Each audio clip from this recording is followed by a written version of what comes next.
పాపములను క్షమించడానికి చాలినటువంటి దేవుడు, మన స్థితిగతులను మనకు అనుకూలపరచడానికి చాలినటువంటి దేవుడు, సిద్ధమైన మనసు గలవాడు. ప్రియ దేవుని సంగమా, అదే దేవుడు ఈ రోజు మనతో మాట్లాడుతున్నాడు. తూర్పుకు పడమరకు ఎంత దూరమో నీకు నీ అతిక్రమములకు మధ్య అంత ఎడము కలగజేసి ఉన్నాను అంటున్నాడు. హల్లెలూయా, హల్లెలూయా.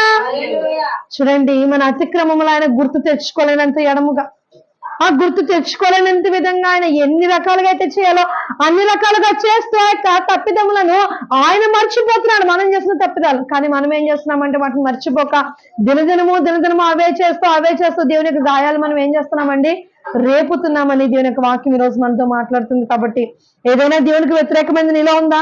దేవునికి ఆయాసం కలిగించేది ఏదైనా ఉందా? దేవుణ్ణి బాధ పెట్టేది ఏదైనా నీలో ఉందా? ఈ రాత్రే దేవుని దగ్గర ఒప్పుకో, ఈ రాత్రి దాన్ని నువ్వు విడుదల పొందుకో. మరి ఎన్నడూ నాటి పాపం నేను చేయకుండాట్లుగా నన్ను మీరు పరీక్షించండి అనమనేటువంటి ప్రార్థన మనకి ఎంతో